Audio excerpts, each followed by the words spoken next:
I'm Whitney. I'm Mindy. And I'm Deb. We're three best friends who love nerdy things. Well, some people think we're nerdy, but we think we're pretty awesome. This is our nerdiest thing.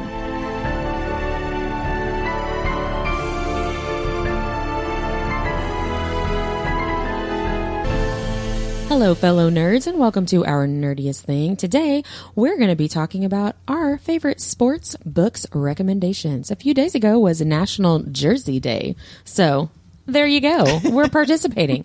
Listen, I'm going to get out all my jerseys. If you listen all the way to the end, you'll hear a great interview with the wonderful author, Ellory Douglas. So be sure to listen all the way through for that. And before we get into it, Deb, will you please share our nerdiest cocktail? I guess I will. Whitney. Back to you, Deb. Deb's over here with weather. Mindy made us this really good, like, chocolatey rum goodness called a snow globe. It's coconut. It's got coconut. Oh, it's coconut, not chocolate. I'm sorry. Coconutty rum goodness. And it is really good. And Mindy and I put an extra shot in ours because it was too sweet. It was too sweet and not enough wanted the booze. alcohol. It was too chocolatey. Right. So, fuck off.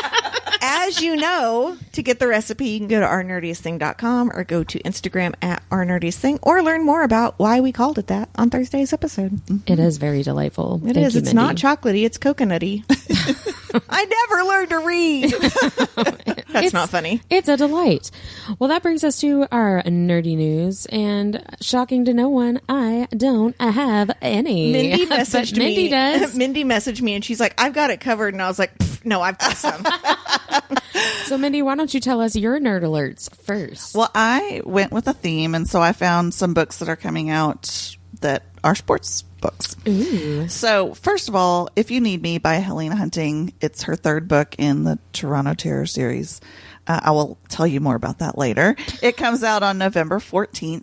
And then we've got one. I tried to find some other sports because I really only read hockey romance. I did the exact same thing. So, but I did find there's one called The Check Down by Brandy Pelletier. It comes out on November 8th. It's an NFL romance, and he's the tight end staging a comeback. She's the hit he never saw coming. That's the tagline. Oh, Can I just say, as much as hockey has terms that are super rife with innuendo, football gives it a run for its money. Tight end, come on. That's like prime fodder. I love somebody makes compilations of sports, and football's one of them, on things that announcers say during games. 100%. And they use the word penetrate quite a bit in often. Football. They use it in hockey too. I don't think there's any reason for that. I'm just going to go. They say over it. penetrate the D What quite a word? bit. What word would you sub out for penetrate? I would just say go. Charged through. Go. He went there. Look at him go. He went through the line. Yeah, he ran He through. charged. Yeah, he made it past the Yeah. defenders. After he penetrated them. Yeah, he penetrated that line. Like, ew. I don't Maybe that announcer has a crush on him. Leave him alone. Maybe. I don't know. Tell us more, Mindy. All right, so I do have another football one. It's called The Wrong Quarterback. It's by C.R. Jane, and it comes out on November 22nd. And it's billed as a darker football romance where the MMC is a morally gray anti-hero who is obsessed with his girl and will do anything to keep her. Oh. So I don't know. It takes a little dark turn. Yeah. I don't know. Like We'll a see. stalker Maybe. quarterback? Maybe. I don't know. And He then always gets his ball. the last one I found, this one just really intrigues me. It's called, and it's a hockey one. It's called Puck and Prejudice by Leah Riley. And it comes out on November 12th. And it is tagged as a spicy time travel romance. So a hockey player time travels back to Regency era England and meets the woman of his dreams. Ooh. And this is a quote from the article or whatever I read. It is a truth universally acknowledged that a modern single man in possession of a hockey jersey may be exactly what a Regency woman needs to avoid the shackles of marriage. I'm just thinking if this was reversed and a woman went back in time wearing a garment where no one had ever seen the material and holding a stick. They would call her a whore. No, they would burn her. They would put her in jail probably. Right. They'd be like, the hysteria. You have witch fabric. What's the number on the back mean? It's the devil's number. Yeah, exactly. So yeah, that's all I have though. Oh, cool. Thank Those you so sound fun. much. I appreciated that those were all on theme too. I'm really going with the theme this week. Mine saying. are just books I'm excited that it either just came out or are coming out. So the first one, if you have not listened to the podcast before, I have talked about this book all year because I read it early in the year. It finally comes out on October 29th. It's Don't Let the Forest In. So good. Yeah. So whenever actually this airs, it will be out. So it was one of my favorite reads of the year. And the tagline is, once upon a time, Andrew had cut out his heart and given it to this boy. And he was very sure Thomas had no idea that Andrew would do anything for him. Protect him, lie for him, and kill for him. But it's like a body gore, dark academia, monsters in the forest type of thing. It's so good. Amazing. Yeah. It's a spooky read. The other book that's coming out on October 29th that we have spent a lot of time talking about also is Wild Blood by A.J. Verana. I actually got my pre-order in the mail already. Ooh. Lucky me. So it's a monster from a fable and a dream walker. They both star in this urban fantasy that is The Witcher meets October Day with a splash of John Wick. Oh, Yeah. Okay. So it's supposed to be very like a fantasy noir, she said. Yeah, so That sounds so on brand for her. It does. That's It does. amazing. I can't and wait. if you did the pre-order, you got page overlays and you got NSFW art. So I was opening it and my husband came over and Kai, the main character, just sitting there naked with a knife in front of his junk. My husband's like, so what's that? Just Are you into that? book mail. Just book mail, babe. And finally, my last one for October 29th is The Debutantes by Olivia Worley. And this book says it has something dark is lingering in the debutante world in Mardi Gras. And when something starts threatening to expose secrets, an unlikely trio must team up to uncover the monsters behind the Mardi Gras masks before they're left with another dead body. Ooh. Dun, dun, dun. I actually have this from NetGalley, and I'm going to be late with my review. And then finally, Miss Emily McIntyre, who has had like the shittiest year ever, has her release coming out on November 5th. It is Hexed. It's the 6th book in her Never After series. And this book is a dark and delicious fractured fairy tale of the Little Mermaid. Ooh, nice. Yeah, so I'm really You don't see many excited of about those. that one. Yeah, and her cover is like really pretty. It's like Yeah. all like Cool. like purple glossy, like that gold inlay almost, but it's Yeah. like purple. So I'm really excited about that one, and I'm glad that she I know for a while. So if you don't follow Emily McIntyre, she has stage 4 breast cancer. She's actually doing better, but she could not write for a long time. Yeah. So I'm happy to see that she's got a release. Yeah, that's awesome. Yeah. Good for her. Well, thank you so much, guys. Well, see you later. Well, big gulps, huh? That brings us to the Nerdy and Dirty, and I can get us started with what we're reading. Spoiler alert, it's hockey romance.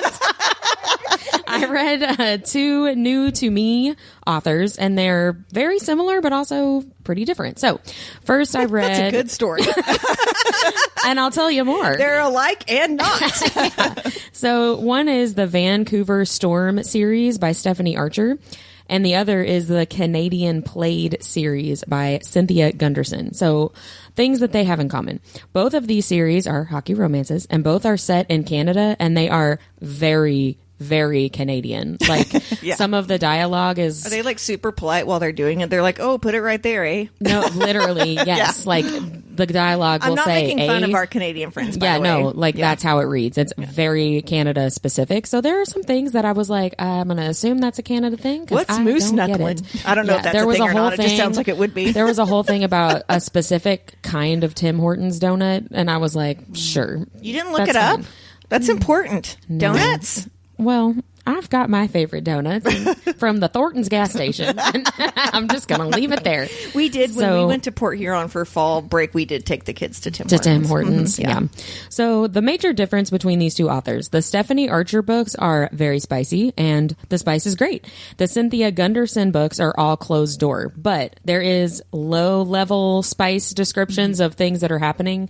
It's not just like he kissed her and then that's the end of the chapter. Like stuff is Fades happening. away to the fire. Yeah, like stuff is going on, but you just don't see like. Is it your favorite like sex. church spice where he like touches her thigh? No, it's more than that too. Like it's a little bit more than that, but it's just when they're ready to actually do it, then it doesn't. We're not talking about penetration, right? Yes, right. But some other things is the word unless they're on the hockey, unless they're on the ice. Yeah, that's the only penetration that's on the page. Yeah.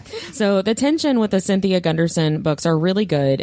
I still very much enjoyed it. I'm all for the spice, but I know not everybody is. So these are really great options if Open Door is not what you're looking for. So I really enjoyed both of them, and it fits with the sports theme for today. It sure does. I really prefer my doors to stay wide open. I know, me too. At all times. But you know what? Spread eagle, baby. I say that in some of my favorite, but like Bridget Kemmer has no spice in her books, and she's one of my favorite authors. Yeah. Right? I love YA, especially fantasy YA, because there's so much world building that I love. But when I'm reading romance, I want I agree. to Sex. hear about, I want to hear some dirty stuff. Yeah. Give it to me, baby. Speaking of dirty stuff in your hockey romance. Ooh. So I also am very on brand this week. I just finished If You Need Me by Helena Hunting. I got the arc and I'm so stoked about this. This whole series has been great. It's her Toronto Terror series. And it's like way spicier than even her Pucked series, which is already super spicy. So this is the third book. And if you've read the previous ones, then you would already know about Dallas and Hemi and all their chemistry, and he's like a golden retriever and she's a black cat. It was totally a 5-star read for me. He is a dirty talker, but he's also a giver. So I enjoy characters like that. Yeah, he's great. This is probably my favorite one of all of the three so far. Just really, really enjoyed it. So when that comes out on the 14th or the 12th or whenever it comes, 14th, a Tuesday in November. Go pick that up. And then I just started, and you'll appreciate this, The Score by Elle Kennedy, which is Dean and Allie's story. I started this series a while ago, and then I got wrapped up in who knows what, probably arcs or whatever, and I just never came back to it. So in honor of our sports podcast, I picked it back up, and I am really loving Dean and Allie's story. Dean is... I think they're my favorite. A lot. I think they're my favorite couple. I know. I'm starting to really, really, really get into it. Because I was like, first I was like, he is a dick. But then he has a dick. So it's good. There's one scene in particular. You'll have to just tell me when you're done. Don't tell me because I have it on my TBR. Okay, no, there's just one scene that I really, really love. Yeah. Like, I already liked him. And then I was like, oh. I'm not even halfway through yet. So... we'll discuss. All of my nerdy and dirty things are not on theme because I don't watch sports. And I only read sports if you guys tell me to. So I am currently reading Banana Pants by Penny Reed. I talked about this in August. Sorry, I was not ready for that. I wasn't either. I was thinking of the cross and the stone. No. I'm a little confused by this book currently because it started off very Janet Ivanovich-y, and I really mean that as a compliment. Like quirky and like, like one guy's out for justice and then like she doesn't know what's going on. And now it's a second chance romance. So I like the two main characters a lot. I really hope it comes together. So he was her best friend in high school. Obviously they were in love with each other, and he like ghosts her, and they find out why later, but he has never had a long-term girlfriend and she's never had sex. So they agree that he's going to teach her how to have sex and she's going to teach him how to be in a relationship. So, but I don't like all the stuff that happened at the beginning of the book. It's just like she never brings it up again. Interesting. And I'm like, when's it going to come full circle? Yeah. Yeah. So, and I got new gummies and I'm having a lot of trouble reading at night. Which is good. So that means the gummies are working. I have read less this month than I have in the last 24 months, and I still have read like 9 books this month, but it's like I'm really slow going right now, and so I would like to finish it. It's just I really need the dots to connect soon. But it's good writing, and on her first time, he's like really, really sweet. Aww. Yeah, and I really like that. So That's it doesn't always feel nice. icky that she's a virgin. Right. So sometimes it can. It's not like his kink or anything. That can be hard to do, apparently, because we've all read, I feel like, Yeah. several books where it's We're weird. Yeah. Right. Yeah. Yeah. The only thing that kind of breaks up, because I mean, she writes some pretty good smut, is and I like this for the record, but he keeps asking for consent just to make sure, because he told her, like, it doesn't have to be today. It can be like anytime. We can go as far Yeah. as you want. And he's like about to stick it in, and he's like, is this okay? And I'm like, shh, just do it. It's like the virgin episode of New Girl when Yeah. he's like, do I have your permission? Do I have your permission? Oh, man. Well, speaking of watching New Girl, that's not what I'm watching. But I wanted to do that segue anyway. I've just been watching Agatha all along, actually. On Disney How is Plus. it? I like it. I really love WandaVision, and I really loved that character, Agatha, in WandaVision. I'm not sure that that's the same character that I have that I'm watching right now. Got it. You know what I mean? Which I guess kind of makes sense because we know about her now. Like, we know more about who she is, so she would be more, quote, herself. But we're not caught up, first of all, and not all the episodes are out at this point, so we're still in the very like, what is happening kind of phase, like Kind of like WandaVision. Exactly. Yeah. So like I'm enjoying it and it's good, but I am feeling confused. Yeah. And it's fine. It's good. I like it. I'll keep watching it and then really decide if I like it or not when all the episodes are out. Right, And it's right. the whole story arc, but we'll see. Patti LuPone is in it. Who's that? She's a very like major big time Broadway actress. Oh, okay. And the fact that she's doing like a Marvel Disney Plus show is like kind of weird. Like, I don't know why she whatever. It's always like, is she friends with Catherine Hahn or something? Well, it was It's kind of weird when strange. she did in the 80s. She did that Life Goes On TV show. Oh my gosh, I had Nobody- completely Yeah, nobody. forgotten about that. We used to she watch was the that. mom in that. Oh my gosh. every That was- house watched that. That Are was you such kidding? a blast from the past that I loved that I show. was not. So did I. I loved it so much. Oh my gosh. But yeah, I saw an interview Patti LuPone did when Agatha All Along started, and they were like, what's your favorite part of the Marvel universe? And she was like, I don't know what you're talking about. What's Marvel? Yeah, she has no idea what is happening. I'm just here to play And a part. I love it so much. But anyway, that's what I'm watching. What about you guys? Mindy, what are you watching? Guess. Hockey. Yes. Yeah. Actually, yes. The hockey has started. I am full on watching hockey. My team is totally mid as usual, the St. Louis Blues. But they've actually been playing some good close games. So even if they won some and they've lost some, but they've been close games. So they're interesting to watch, was even gonna say, though they're it's not exciting to winning watch. all the time. But That's some nice current slang, by the way, too. They're like totally mid. sorry. They could use some more Riz. I do have 20-year-olds, 20-somethings. They are cooked. I don't know they all ate of it. last game. I told Liam the other day that he was cooked, and he was like, "Oh my gosh!" Like, please So, never say that again. My sister-in-law, she's nerdy like we are in like a really good way, but I guess she was messing with Harper the other day and said something to him with like, I've got the Riz up in the cooking kitchen or something, like messing with him. So I told her, I was like, watch this. And so I go over to him and I was like, hey, Harper, look at my yacht. And he goes, Mom!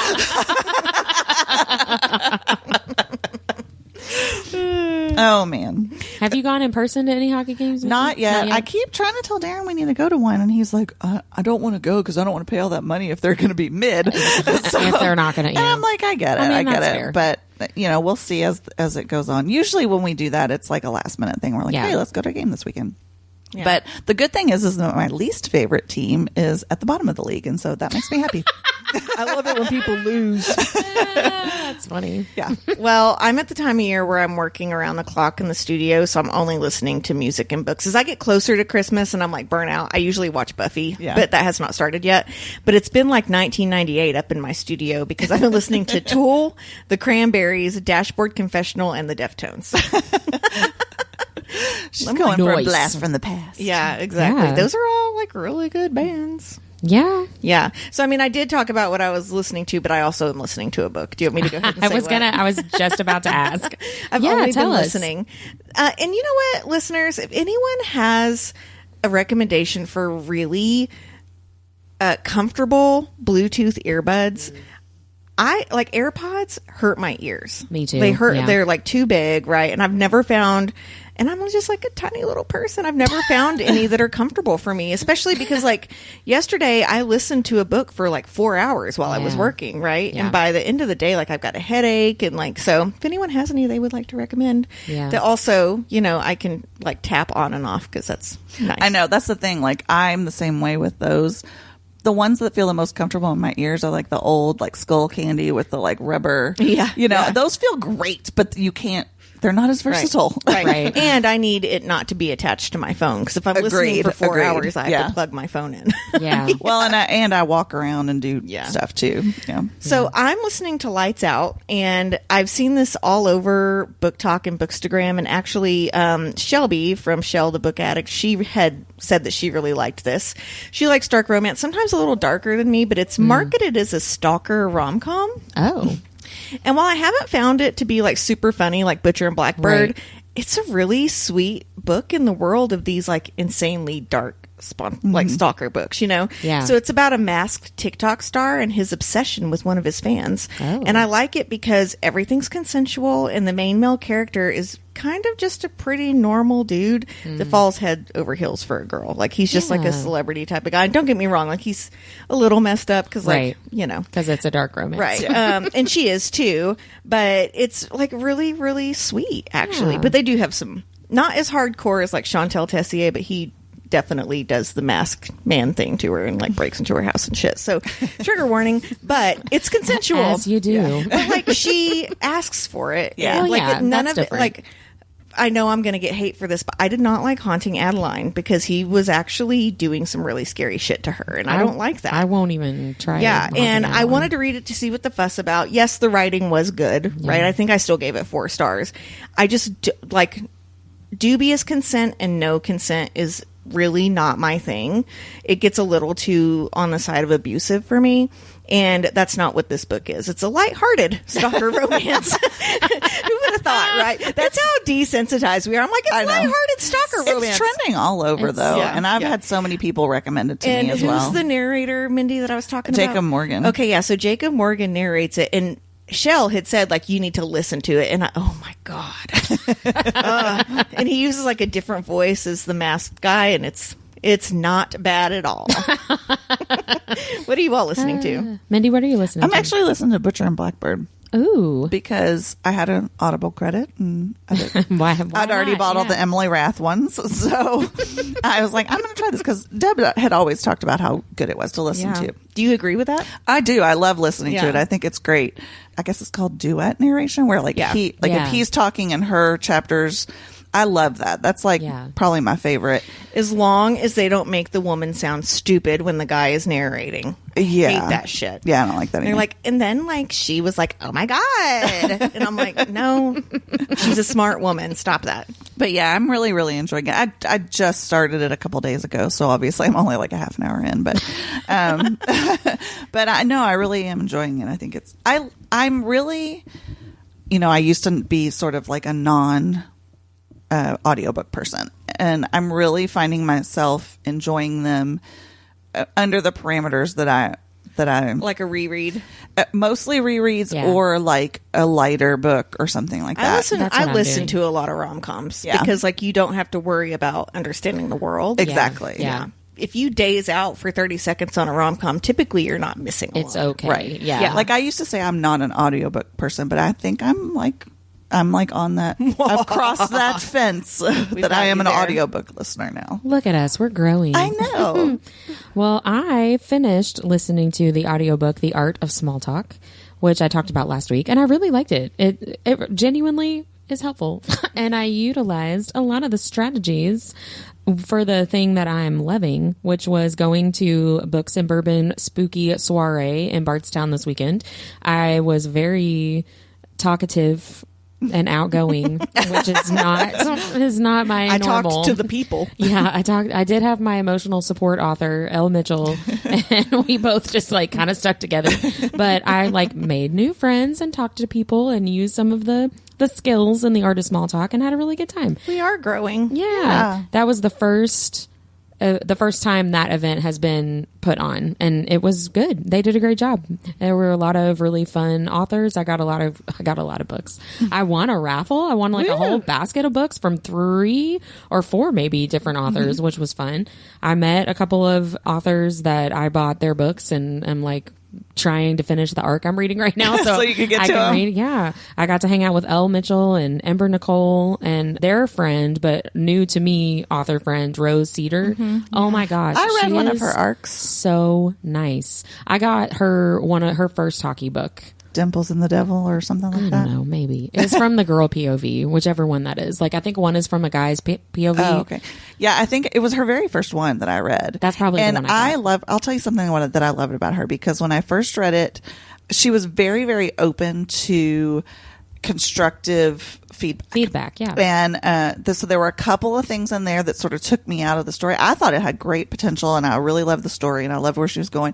But I made some suggestions, and she literally sent out a different arc based on suggestions from. So like she updated it and sent it out. Oh, I remember that. Yeah, I think she's a great person. I'm kind of sad I didn't get to meet her. She was really, really cool. She and Elle and I talked about Taylor Swift. Everything was really great. It was fun. My sister came to the general admission part of the signing and bought some books. There was one author there that I told her just kind of, he's a sports author, and that was just not the general vibe. And so I had told her before we went to the signing, I was like, there's this guy there and I don't know how much traction he's really getting, because that's just not the general vibe. She went to that guy first. Oh, that's sweet. And bought one of the books from him. She was like, are any of your books romances? Because I'd like to get my husband into reading smut. She literally said that to him. He's like, no. Yes, actually. did? Yes, he Good. did. And so he was like, here you go. And so I said, I will be very interested to see if my brother-in-law reads that. Question mark. Also, and it's no offense to this guy. Hopefully it's great. Maybe he will be the first one to ever write a good romance. Yes. From a male's point of view. Yeah. We'll have to find shout out to Matt. Let us know. And shout out to Catherine. Yeah, shout out to Catherine. It was a really fun time. It was a great event, and I was nervous about doing it just because I'm so introverted and weird, and but so was everybody else. I know. I was gonna say, that's the good thing about these things, because everybody's that way. When you go to book festivals, we all have something in common. Yes. That's Yeah. what's so great about it. Yeah, but it was really fun. So that's what I'm loving. What about you guys? What are you loving? What are you loving, Deb? So if you get Fairy Loot and you don't want a spoiler as to what's in October's box, maybe you haven't gotten it yet, just skip ahead like 30 seconds. But the October Fairy Loot box was like awesome this month. I just got it. Normally in every book subscription box I get, there's always 1 or 2 things that I like resell on like Mercari or something, but this one, everything was top notch. So I got a gorgeous copy of The Air by Sabah Tahir, which I talked about a couple weeks ago. They sent these book salt and pepper shakers. They look like hardcover books. They're really cute. And one says spice and one says salt, which I thought was really cute. Nice. And then I opened something and I was like, is that a photo album? But the things were too narrow. It's a bookmark album. So you can put all your bookmarks in it, which I thought was kind of brilliant. Yeah. And so Fairy Loot always does a really, really good job. I'm trying to get on their adult box list, but here's the thing, their YA box list, I always get a book I want to read out of there. So yeah, that's what I'm loving. Cool. Nice. Yeah. That's awesome. It's like Christmas every month when you get book boxes. Yeah. I do love a book box for sure. Yeah. I would like to get a subscription for something for Christmas, but I found one on TikTok. You can get a subscription for nice underpants. For nice underpants. That's not Robbie books. might be on board with that. I know. I've already mentioned it to him.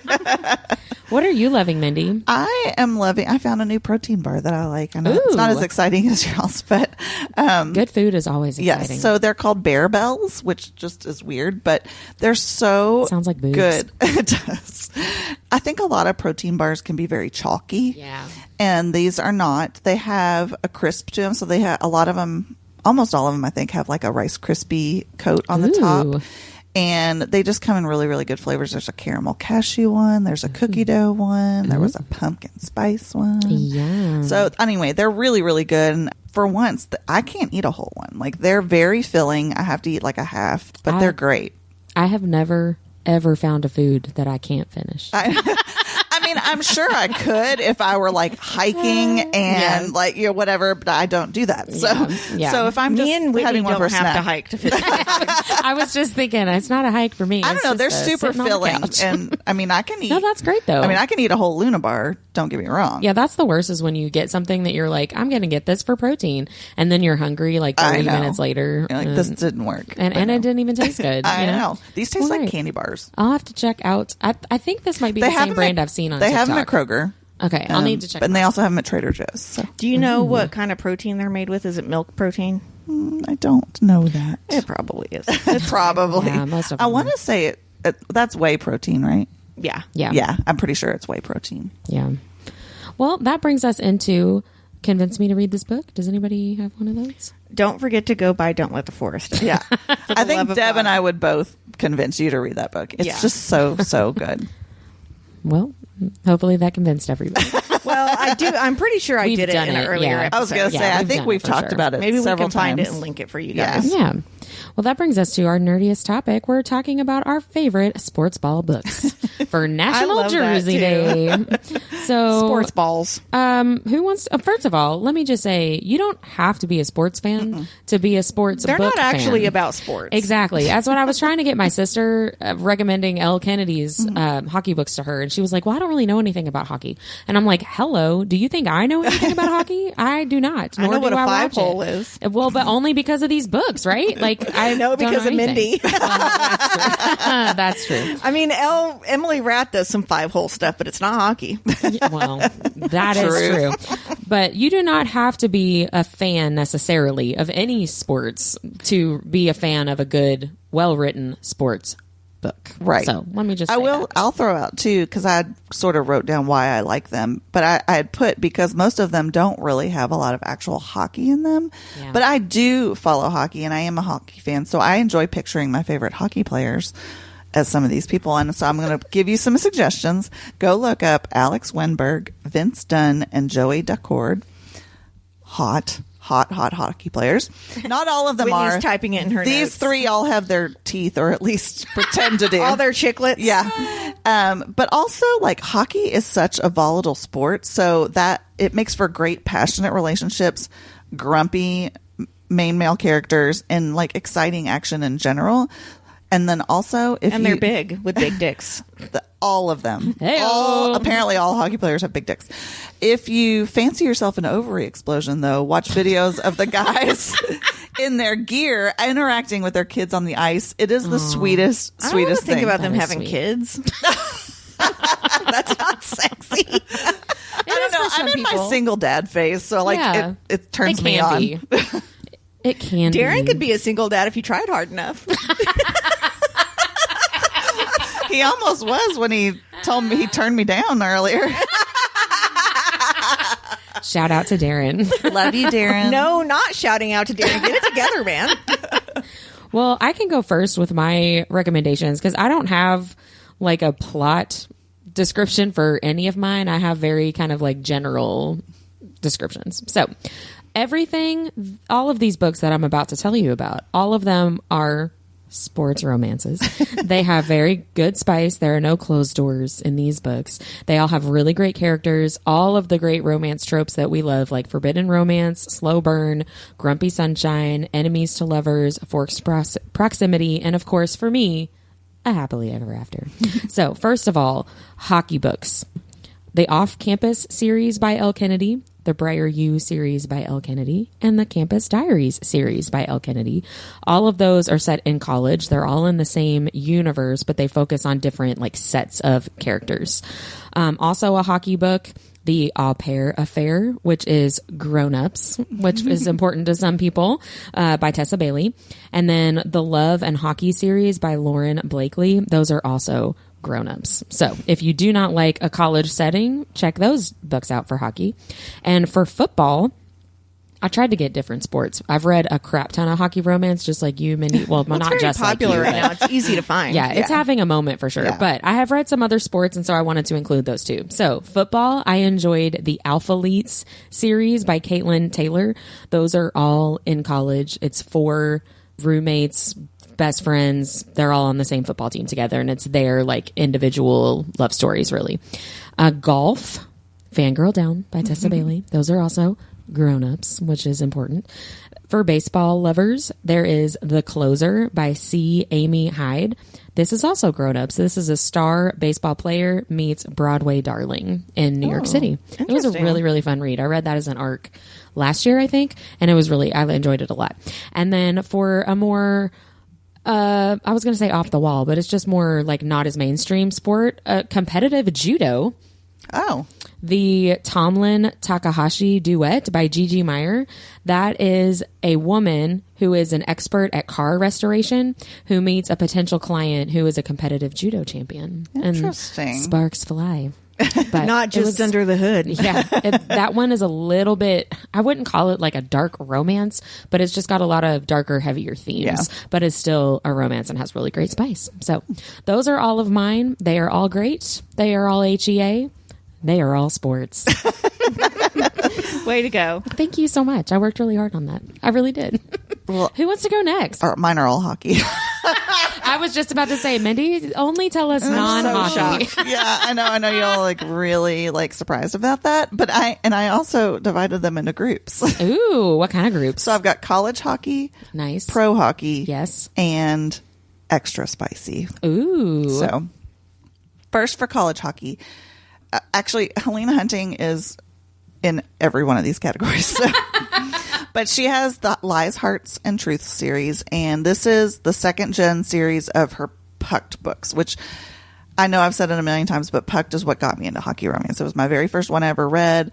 I dove in, and I've never looked back. So she's just my favorite. These are great. There's a lot of angst in these because it's college kids. Yeah. And if you've read the Pucked series, you know, other characters come into play. Like you get to see little cameos from the from the parents. That's always fun. Like yeah. Easter So eggs. it's a fun, I wouldn't suggest starting with it because I think you need some of the other background, but it's a really, really good, really great series.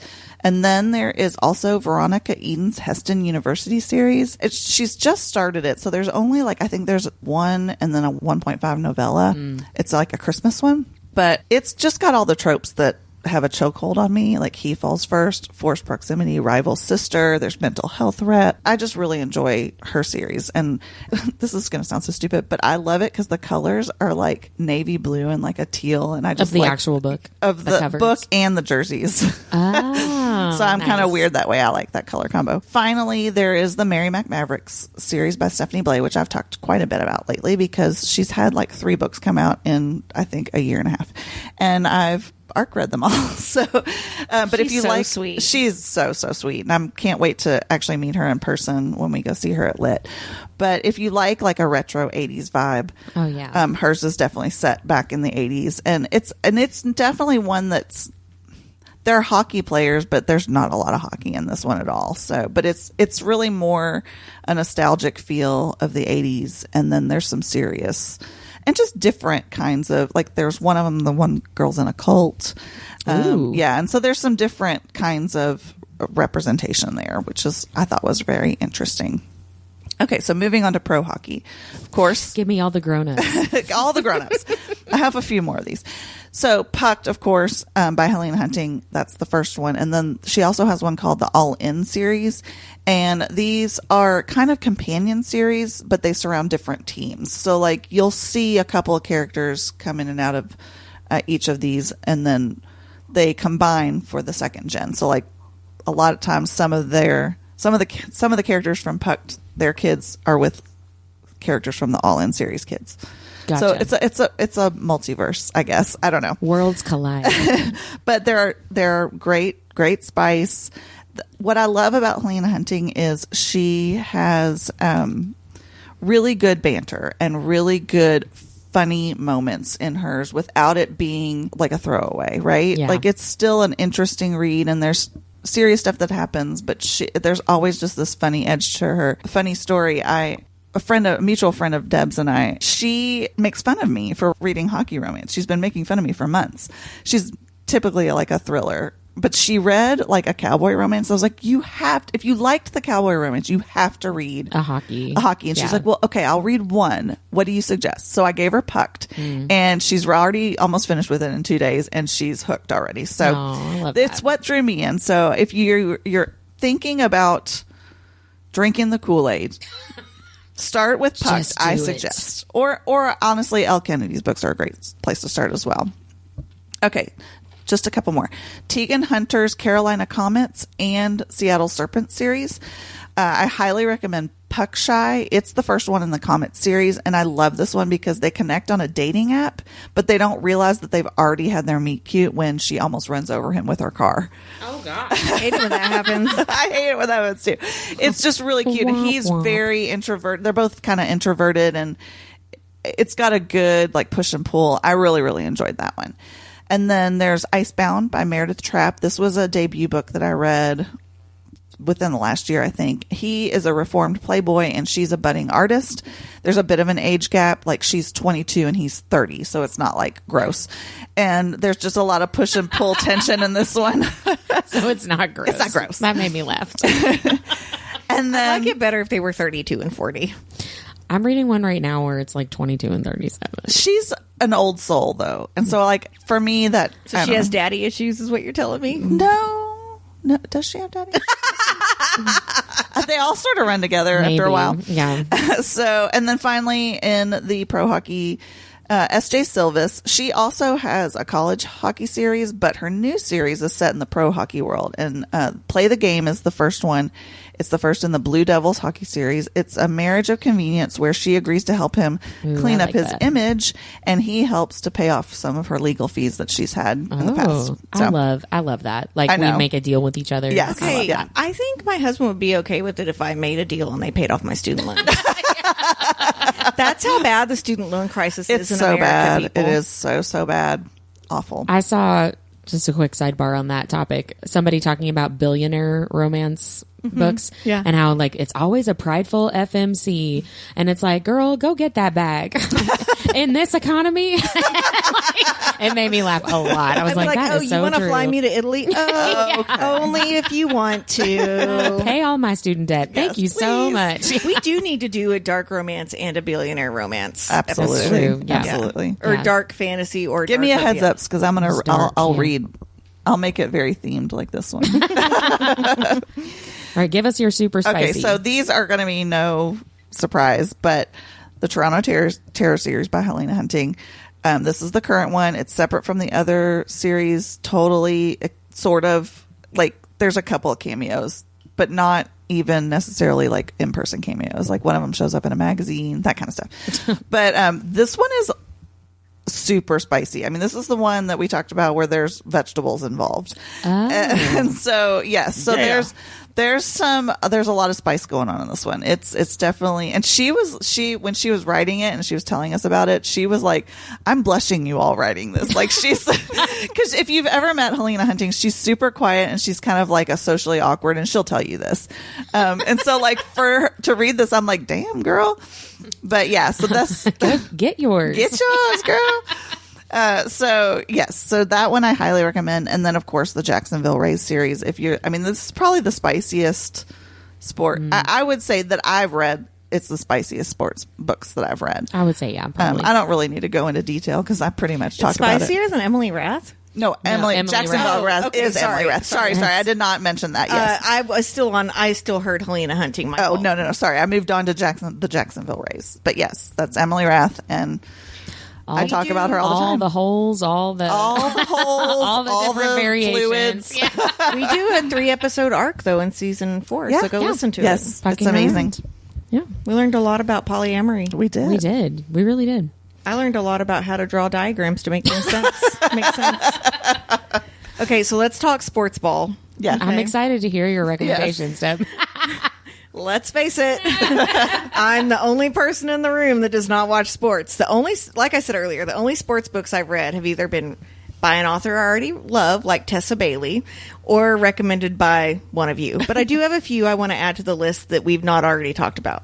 So, in the heartthrob world of chess, Ooh, we have Check and Mate by Allie Hazelwood. I did which like that one. actually is a really cute YA romance. It's really cute. And then she went into Not in Love in the next book, and it was just like, fuck.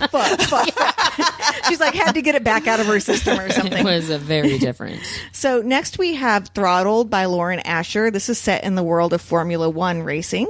And just like I never thought a golf romance could be sexy, thank you again, Tessa Bailey, this book is actually really good. Yeah, it's not about Formula One racing, right? Right.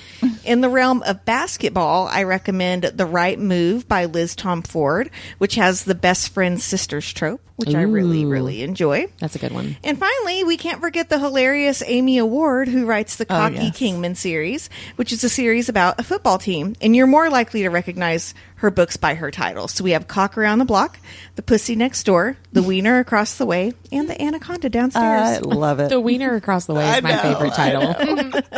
We have done an interview with her. She is like the kindest, funniest person. I met her at a book festival last year.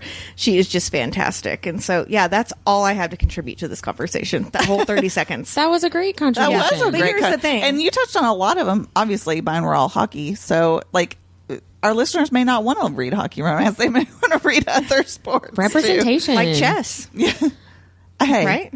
chess people probably consider themselves sportsmen. Mathletes are athletes too. Yes, They are. Yeah. They are. I was looking for like cheer teams and stuff, but I couldn't find anything that was highly recommended. So Yeah. I think I've wanted come to across find that. like I wanted to find like either a fantasy sports romance to recommend or a dark romance sports one, and I couldn't really find any. Yeah. No. Somebody needs to whoever write wants like to a write it. zombie sports.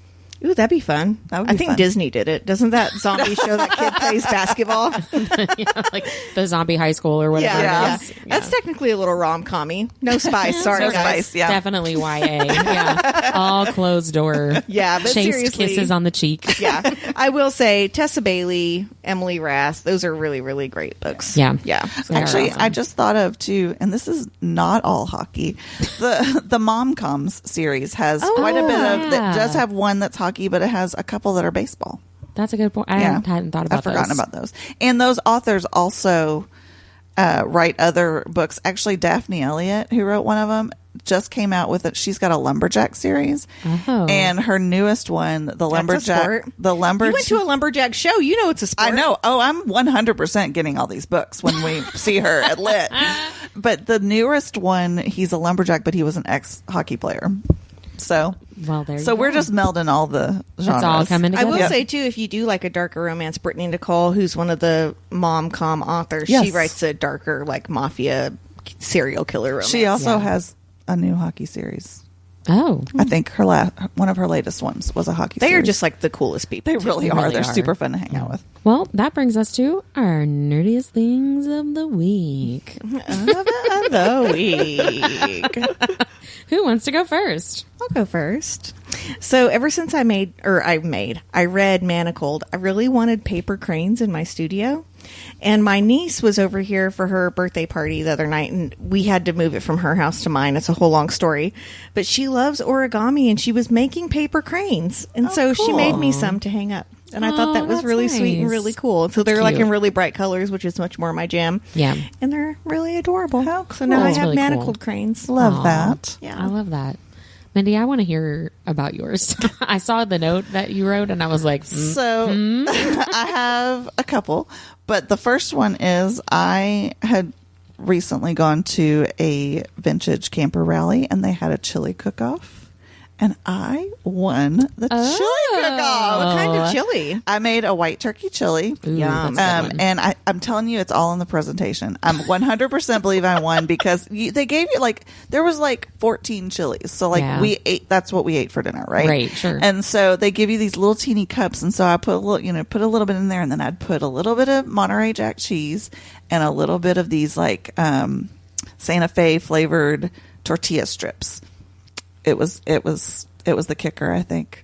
I don't win things. I really don't.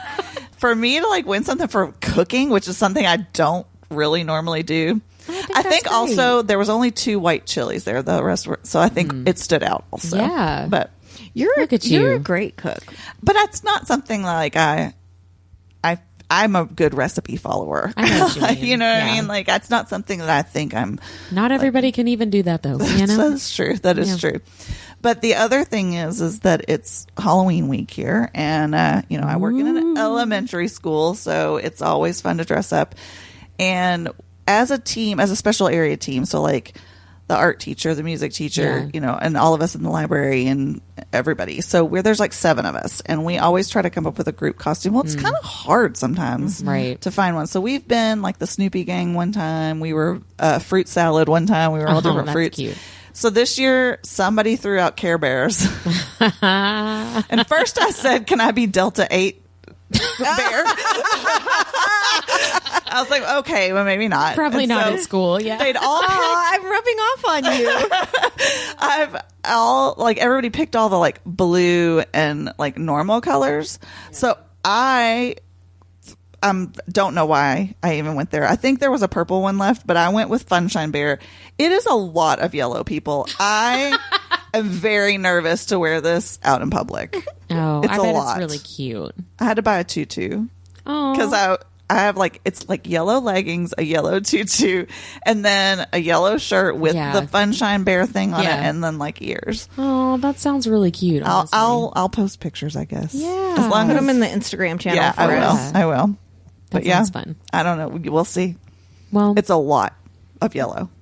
That's fun though. You're Funshine. That's what you got to be. I know. I'm excited to see what everybody comes up with, though. Yeah. Well, I have a couple. So one, we interviewed Raven Kennedy, which is a nerdy. So jealous. That's just like a nerdy thing in and of itself, right? Yeah, that was amazing. It was an amazing interview too. She's great. She was really fun to talk to. I embarrassed myself. I'm still I think about it almost every day, and this was a week and a half ago, at least at this point, maybe more than that. I don't even know. I mispronounced one of the characters' names. I just said straight up the wrong name, and then she had to correct me, and it really upset me a lot. Oh. So did she correct you? Yeah, I didn't notice that. No, she totally did. And when on the playback, it's like us talking over each other a little bit, and so you kind of can't hear it. Oh, okay. But it happened, and I know it. Well, she wasn't mean about it. No, she wasn't at all. But I am just like, I know those characters' I would obsess names. about it too. You know what I mean? Yeah. Like, I've read those books. I know those names, and I just made myself look stupid. But that's okay. In our defense, we read a lot of books. Well, that and was overlapping. the thing, is I said another a character from a completely different book that's not even related to her books at all. It's not fantasy. Not even kind of. But it sounds really close in your defense. I didn't catch it until we were done, and you were like, oh my God. And I was like, what? Yeah, I am still upset about it. So the other nerdy thing is just my small talk this past weekend with all of these authors. I guess they found me funny, but so just one example, they were asking me, some of the authors, if we wake up early tomorrow morning, what do you recommend for grabbing a cup of coffee or a donut or breakfast or whatever? And so I told them, and this is a shout out to everybody in Bardstown, you should go to this bakery called Haydorn's Bakery. Right. It's a local Bardstown place. They've got this donut called the Yum Yum. You can't find it anywhere else. It's so great. So I was telling them all about it, and somebody was like, what is it called? And I said, Haydorn's, Hadorn. You are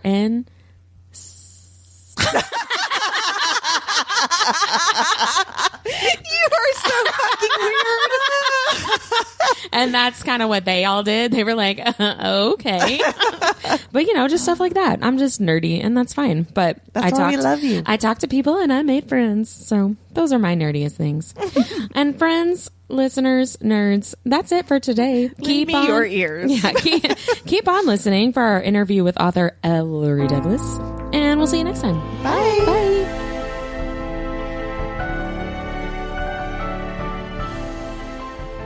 Hello, fellow nerds, and welcome to our nerdiest thing. Today we have a very special guest on the podcast, author Ellory Douglas. Ellory writes swoony contemporary romance with open doors and relatable characters. She loves cinnamon roll book boyfriends, everything pink, and summer evenings on the patio with her husband and a glass of wine. She lives and works in Calgary, Canada, where she spends as much time outside as possible, even if it's negative 30 Celsius. Ellory is the author of the Bluebird Sky series, featuring A Better Proposal, and her most recent release, A Lucky Shot. Welcome to the podcast. Thank you so much for being here. Thank you so much for having me. I read that -30 Celsius and realize, as American, I don't know what that is, but I'm assuming it's cold. It's actually awfully close to -30 Fahrenheit. I think -40 is where Celsius and Fahrenheit cross over. So it's very cold. So you for reals like to spend time outside in -30, -40 degree weather. I will spend time outside when it's -30. Not that I will tolerate it. Yeah, that's brave. I don't like to go outside when it's like 25 above above zero. Although it hasn't gotten that cold here in a long time, so well, thank you so much for being here, and tell us a little bit about your journey to becoming an author. I know for some authors, it's just that's what I always wanted to do, and so I just went for it. But for others, it's, well, I have this day job, and this was a creative kind of side project. What has that been like for you? Yeah, I've always had a creative side project over the past several years, I'd say, but it's only been very recently that I wanted to write a book. I'm sure you hear this all the time, but I've been a reader my entire life. Wow. From a little girl, I've been, devouring all genres of books. And it wasn't actually until I had listened to another podcast called Hot and Bothered.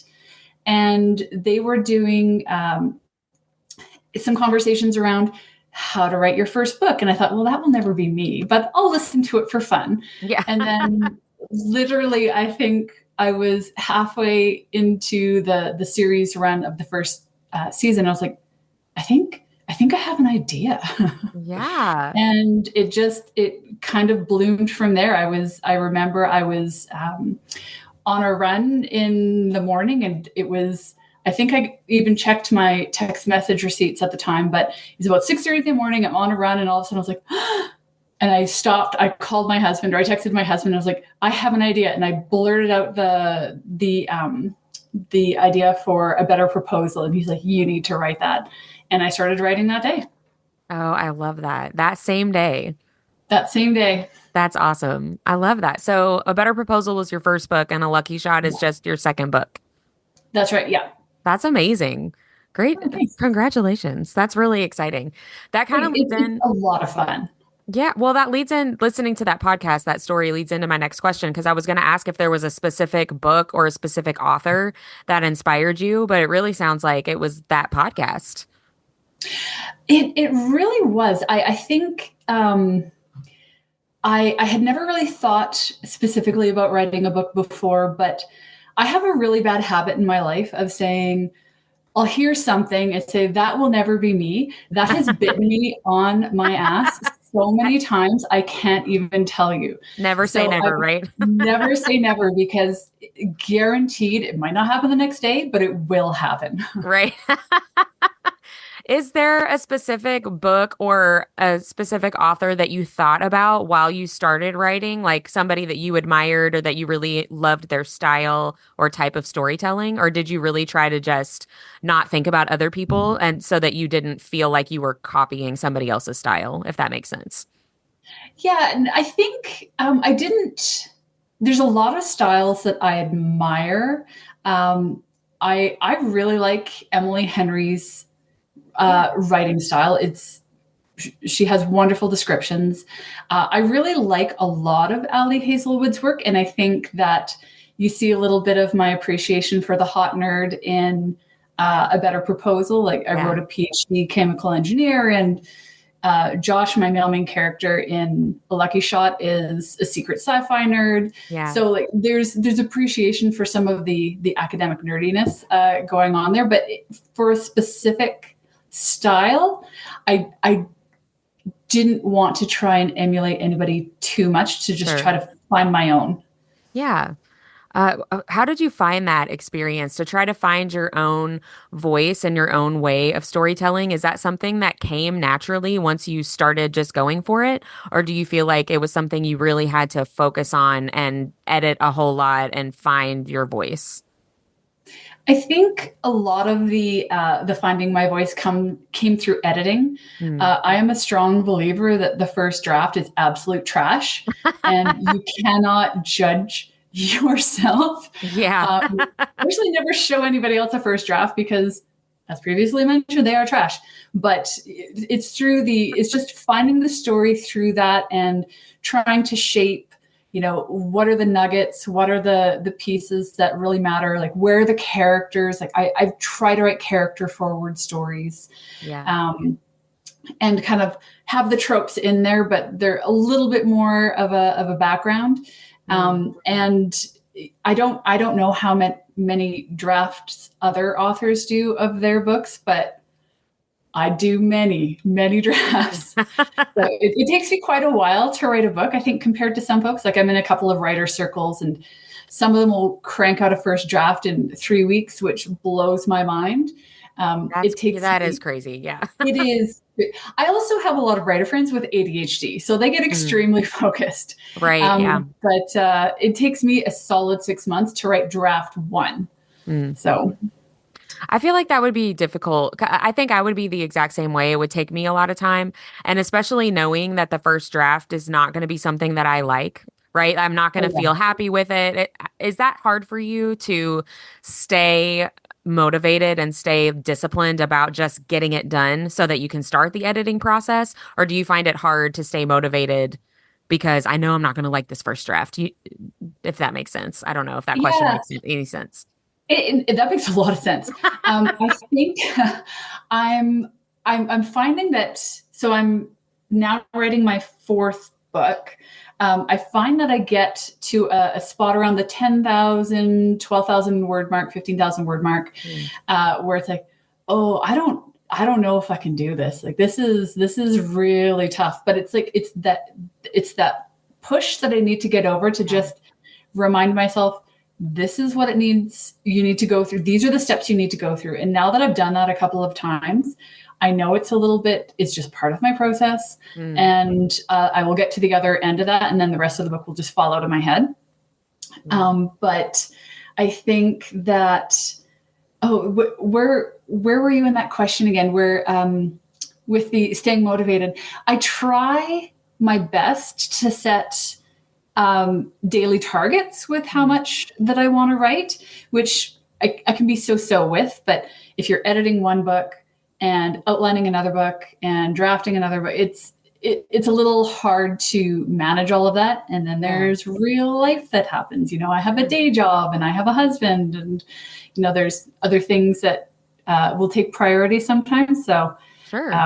Kind of just keeping my eye on the big picture, I find really helpful.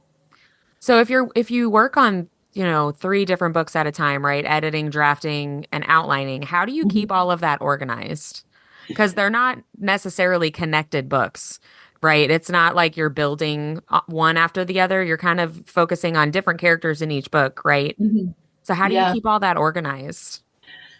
I have so many notes and it's not organized. Let me be clear. Like, I know some people have like really great strategies where they have folders and notebooks, and I have the most chaotic notes app that you've ever seen. I have a timeline spreadsheet that is actually a thing of beauty. I really love spreadsheets with 3 main stories going alongside each other. So I know if one thing happens here, I can see kind of the timeline that way, and they're all color coded, which is really beautiful. And I feel like there's 6 main characters across the series that I'm following, and I feel like I just know them so well that I kind of know where things are. Yeah. And there's a little bit of an overlap between, I just finished my novella, which is the extended epilogue for A Better Proposal, which takes place concurrently to A Lucky Shot. So I would refer back to my little spreadsheet to say, okay, when does this happen? Chapter over here? Okay, yeah, we're good. So I would go through that way. But yeah, a lot of random notes. I operate that exact same way, and I still love a good color coded. My family calendar is color coded. Everybody has their own highlighter color. I'm with you 100% on that. Well, let's talk a little bit about A Lucky Shot. That's your most recent release, and I was lucky enough to get to read an ARC copy of it. Thank you so much. It was so much fun to read. I loved it so much. It was like a breath of fresh air reading A Lucky Shot. And it was one of those things that I almost can't really explain to you why. It was such a breath of fresh air. It just was. It was so well written. It was so much fun. It was so sweet to read. I loved it. I just really loved it a lot. So that's book 2 of the Bluebird Sky series, but you don't have to necessarily read book 1 before you read book 2. Do you No. agree with that? Okay, so they're in the same universe, the same world, but they're all standalone books. Definitely books 1 and 2 are standalones. I think I'm going to try really hard to make the third book a standalone as well. And I think I can do that, but there's callbacks and history that I think will make a little more sense, especially if you read book 1 for book 3. But I'm working on that still. I'm still drafting book 3. Yeah. So what can readers expect from that series as a whole and from maybe the first 2 books, if you don't want to talk too much about book 3 yet? Well, I have a little bit of a teaser for book 3, but I think there's still a lot in development there. But with this series as a whole and books 1 and 2, I really wanted to make it quite grounded in a way. Like, I will be the first to say that I love monster romance. I love alien romance. Like, I am the number one proponent of Ice Planet Barbarians and The Fake Mate and Morning Glory Milking Farm. Like, bring it. That's not necessarily what I wanted to write for this series. Sure. Yeah. So I did want it a little bit more grounded. So I had a thought where Calgary, where I live, I'm a transplant to Calgary myself. It's a place where a lot of people come for opportunity. And I really liked that idea of a place where people can either come to start over or have a feeling of freshness. Just there's a lot of energy. It's a very friendly city here. And I wanted that kind of openness and freshness to come through in the place. And so in the books, there's in the main couple, there's somebody who comes here and somebody who's from here. And so they come together in their various ways that they do. And how do the couple make Calgary their home? Like, I think for Jill and Alex, that is in book 1. That's what they choose to do in book 2 with Josh and Cass. I feel like their home is each other, and they will just, wherever they are, it's their creativity will bring them through their life. But their relationship started in Calgary. So Yeah. I love them so much. I talked about reading A Lucky Shot on the podcast, and one of our listeners immediately read it and messaged me and was like, "Oh my gosh, this book is so good." I was like, "Yes, I know." One thing that she pointed out is that it's written in that third person narrator, that third person POV, and she was messaging me about it, and I hadn't really thought about it until she sent this. She said, "I feel like everything I'm reading right now is all first person." Like, it's all the first person point of view. And I just don't think I've seen that many books, recent books that are third person POV. Yeah. And so I realized that was true for me too, when she brought it up. Was that something that you made a deliberate choice about? Or is that just kind of how the story came to you? Is that just how you like to read stories? I was just curious about that kind of minutia. Yeah, no, but that is something that I thought a lot about when I was sitting down to write. And I think that, like, I like reading all different POVs. Like, I know there are some people who will, like, they almost want a trigger warning for third person POV. And it's like, that's fine. Like, everybody is free to choose to read whatever they like. For me, I'm happy to read anything. I think the only POV that I don't really connect with is second person POV. That one throws me off a little bit. Yeah. But first person, third person, present, past tense, and they're all whatever. Just give me the book. Yeah. Yeah. This one, the series, it started to me, it felt like it started coming out of my head in third person past tense. And it was funny because I was in a course a couple of years, about a year or so after I had written the book, and it was through final edits. And I was in a class where the instructor was talking about how there's a level of comfort that a reader can get from third person because you know it's already happened. So the story is set versus first person where it's still happening. So there may be a level of anxiety or excitement in that. And I thought it was really interesting. But for these characters, I went into the third person. And then when I sat down to write the novella, which is the extended epilogue for A Better Proposal, I immediately went into first person present tense. And I kept trying to go back to keep the series more consistent. Sure. But I just wanted to be in Alex's head in first person POV. So it'll be a little bit different than the rest of the series, but it's kind of it's like adjacent to the series, not in the series. So it's already a little bit different. Yeah. It's already a little bit different. Exactly. So you have to go where the character takes you, right? Yeah. I kind of love that. I like that a lot. Well, that's interesting that you say that about feeling a sense of comfort from that third person, because I think that's definitely true. But I also think it's very subconscious, because I don't think that very many of us would stop and think, okay, what is this POV? And it is in the past, like the way that it's written, it's already happened. Yeah. But there is a very subconscious comfort to that. That's really interesting. Well, you made the right choice either way. It's good, Thanks. Good characters and a good story. So thank you so much. Yeah, no, thank you. I wanted to just be curious about your love of romance, assuming that you like to read what you also like to write. Yes. Do you have a favorite trope that you like to use in your own writing? My favorite trope that I like to use, I really like just one bed. It is so ridiculous. Like, it never happens in real life, but it's just so fun. Like, it's just, it's so frothy. Like, I put that into book one but I like to do a little bit of a twist on things. So I said, it's not just one bed, it's just one car, because they get stuck in the mountains overnight and they have to sleep in the back of his car. But I love forced proximity. I love people having to be close together, and just if it's like an enemies to lovers, or if it's just people working together. I love that.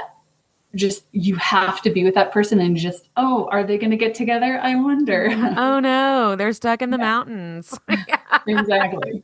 Yeah, I read A Better Proposal after I read A Lucky Shot, and I really loved that just one car scene, because you're right, and it doesn't happen in real life, but especially the getting stranded with the snow and everything, I was like, I totally believe this. Like, this would never happen to me, but I totally believe that this is a realistic situation. Let me tell you, that is absolutely, especially in Calgary, that is 1,000% possible to happen. Because we are right, I'm pointing out my window at the mountains that you can't see, but we are so close to the mountains that we will get snow in June, July, August. Oh, wow. And it's not common. Like, in 20 minutes after that, it'll be back to 20 degrees out, which is very different than 20 Fahrenheit. Yeah. 20 degrees here is lovely room temperature.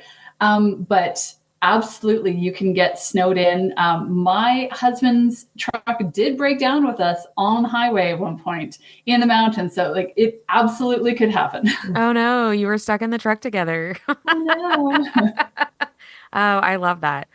Do you have a least favorite romance trope that you, either for reading, that you just don't love, or something that you're like, no, I don't like reading it, and I therefore will not put it in my books? There's not really too many tropes that I don't absolutely despise. I don't think. I would actually say, I think that the miscommunication trope is misunderstood. I think if you do the miscommunication trope right, people are very imperfect. We screw up all the time. We make the bad decisions. I think people don't like the miscommunication trope when it's not done well. It's like, is people try to cram that into a decision that a character wouldn't make. And so it jars. But if it's a decision that a character would make, it makes sense. Like, people make bad decisions all the time. Yeah. So ain't that the truth? Yeah. So I think it just has to be done well. Yeah. I like that. Yeah, I definitely have some tropes that I'm like, ugh, it has to have an HEA for me, or 1,000%. I'm gonna give it And a 1 star review. oh, if it doesn't have an HEA, it's not a romance. I will Oh, for fight sure. somebody to the death on that. Like I it totally mandatory. agree. I Yeah. just read the rom-commers. Okay. Have you read that novel?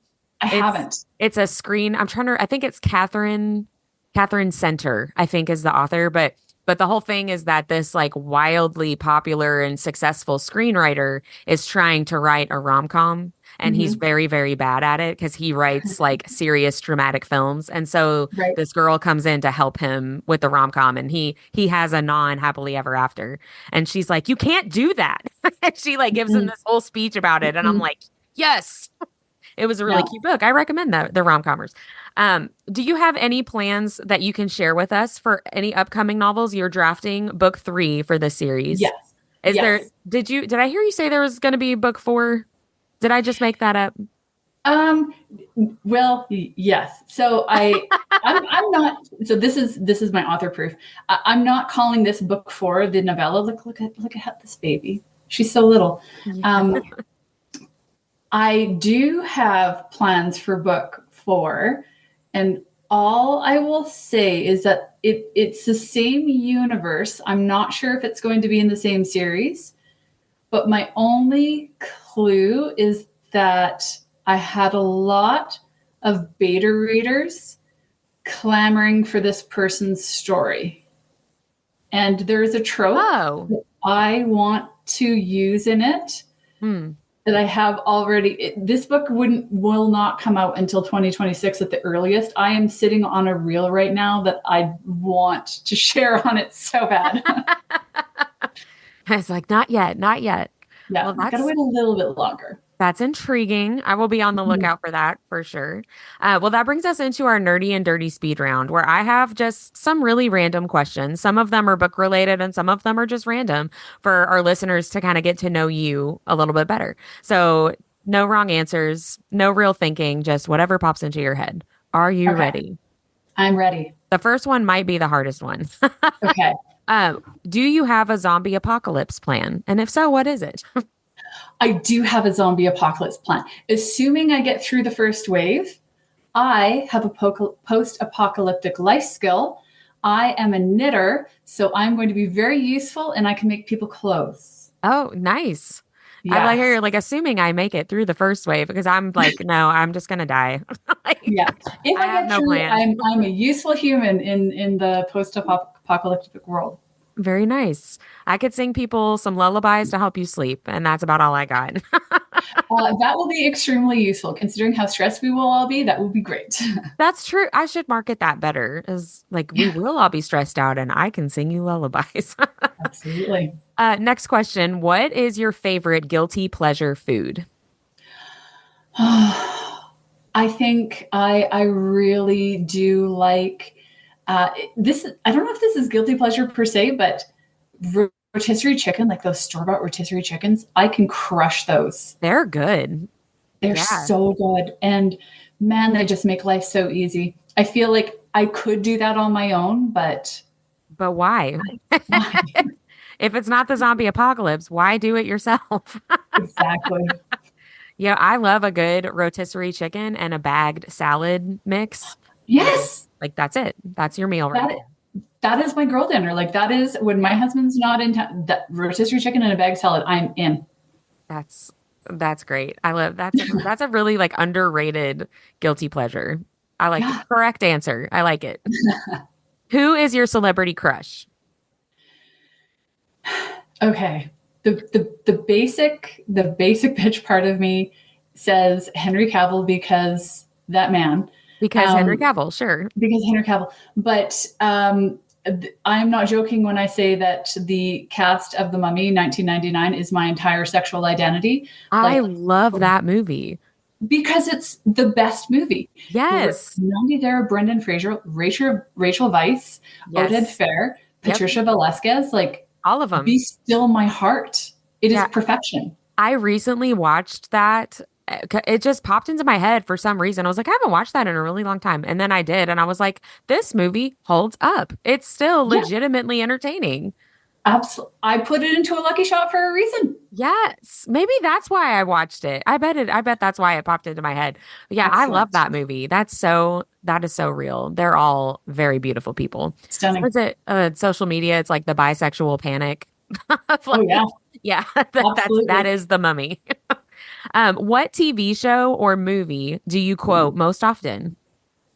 Oh, that does change depending on what we've been watching, but I really like I can't remember the name of the producer, but he's the guy who put together I think it's The Office, The Good Place, Brooklyn Nine-Nine, Oh and yeah, Greg Mike Schur. Daniels. Yeah, Mike Schur and Greg Daniels. Yeah, Mike Schur is the one that did Brooklyn Nine-Nine and everything. Yeah, Yeah, we quote from that all the time. we do too.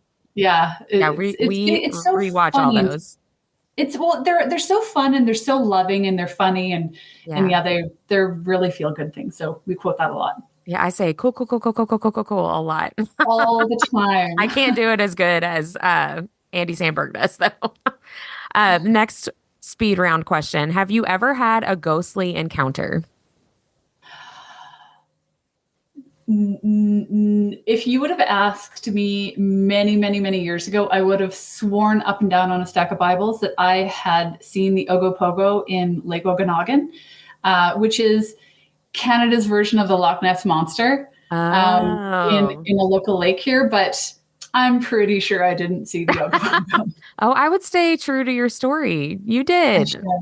Just in time, You gotta I'll read that believe. for yeah, when Lock and Key comes out later this year and I read that, I should see if I can find some old stories for that. Yeah. Do you believe in like paranormal stuff like that? I don't. No, That might I be too don't believe personal of a in. question. Sorry. No, not at all. I think that all the weird things that we see, because things are weird, I think they usually have a reason, even if they're very boring. Mm. Yeah, the boring reasons aren't as much fun, are they? No, but that's why we get to write and make up fun things. So Yeah, Deb says that her house is haunted yeah. for lots of different reasons, and that's where we record the podcast. And I'm always like, I don't need to know Mm. this. Just keep it to yourself. Thank you so much. I can come in and be a boring stick in the mud and say, well, it's actually probably like the doors are not hanging properly. So Oh, that's funny. That's me just trying to not be scared. Like, I'll come up with an explanation even if it doesn't make sense. well, and so it's funny because I was listening to your podcast the other day and you were having an interview with another author and you asked if you think that if you hang your foot off the bed, if something's going to get it? Yeah. I'm the opposite, where I actually slide down my bed and sleep on my stomach so that my feet hang off the edge of my bed, like specifically. Oh, I couldn't. Like I have negative fear of that. It's like, no, this is comfortable. This is great. Oh, I would think about it like all night until I finally fell asleep. Like something's going to touch my foot right now. Oh, I couldn't do it. What is your favorite item in your house? Okay, I'm not going to say my dog because she's That probably is a valid answer, though. my favorite. Yeah. Oh, I really like my craft room because it has really nice light and it has all the things I love in there. Yeah, Mindy has a craft room at her house too. She loves it as well. Yeah. I love that. You need to come hang out with us in Kentucky. That sounds amazing. Yeah, we would all get along super, super well. And then the last nerdy dirty question, what is your number one comfort read? Ooh. I think right now, if I was to pick up a book and need a comfort read, it would probably be Icebreaker. Mm, There's no conflict. Ultimate cinnamon roll. Hockey romance is like that checks all my boxes. yeah. Oh, I love that. I haven't actually read that one. I've read a lot of It's other hockey romances, but not that one. yeah, it's the if you're looking for absolute fluff with like extremely low stakes, Icebreaker. Sometimes that is just what you need. Yeah. Yeah. Well, Ellery, where can readers best connect with you? Is it through your social media or a newsletter? I do have a newsletter that I send out quarterly, and I'll usually put in a couple of sneak peeks in there, but I'm most active on Instagram, author Ellory Douglas. I am on TikTok, but I'm not really super active on there. I think I might actually turn that more into a book talk account for the things that I'm reading rather than talking about my books. Yeah, that's fun. Yeah, so I might make that change over there just for myself. But yeah, Instagram is where I'm the most active. Yeah, I know. That's where we connected, is through Instagram. Yeah. Where can we purchase your books? I think the easiest place is through Amazon right now. And I think a couple of local bookstores are carrying it, but I think you'd have to be in Calgary for that. Yeah. I'm sure you could always request that your local indie bookstore order your books. I'm sure. Yes, and you should. Yeah. Do you ever do books through your website, like special signed copies or anything like that? Or is it just through like Amazon and the bookstore? When I get off my tush to set that up, I will, but not yet. There's still plenty of time. There is, yes. Do you have any signings or events that you plan on attending? Anything like local for Calgary people? Nothing coming up for Calgary right now. I think I'm chatting with somebody in Saskatoon up here in Canada, but I think there's a couple of events down in the States that I'm looking at right now, but it depends on timing. Mm-hmm. So I'll follow me on Instagram and sign up for my website, and then if anything happens, you'll be the first to know. Yeah. Look up Lust in the Low Country. That's a romance convention that we are partners with. They are in Charleston. I know I'm sure they're probably all like full because it's in March. The next one is in March, but look it up. Charleston is really beautiful. And all the authors that I know that went to it last year were very happy with the event and the amount of people and stuff. So, oh, fantastic. Well, I can even look at that for 2026 then. Yeah. So highly recommend Lust in the Low Country. Amazing. And the last question, the podcast is Our Nerdiest Thing. We end all of our episodes talking about our nerdiest thing of the week. A lot of times it is book related, but it certainly does not have to be. We would love to know, what is your nerdiest thing of the week? I wrote into a lucky shot that Cass was going to cross stitch, asking me about my spectacular tits when she got home from her weekend away as girls trip. And I thought, I need to do this level of research for myself. And so I took a cross stitching class so that if I wanted to, I could also cross stitch that. Oh, you totally should. Yeah. Oh, that is so fun. So now you are able to cross stitch. Ask me about my spectacular tits. Yes. Okay. We need to figure out how to make that happen for you. That's awesome. I love that. Well, thank you so much. Thank you for your books, A Lucky Shot and A Better Proposal. They seriously were like the most fun books I've read this year. Thank you so much. Sometimes, the right book at the right time just is like the best thing in the world. And that's what your books have been for me. So just thank you. And I know that some of our listeners have picked them up too and really, really enjoyed them. So it has just been a pleasure to get to talk to you. Thank you so much for doing this with us today. Thank you so much. Like what you heard in this episode? Follow Our Nerdiest Thing on Instagram at instagram.com/Our Nerdiest Thing or Facebook at facebook.com/Our Nerdiest Thing. We love hearing from fellow nerds. Email us at ournerdiestthing@gmail.com.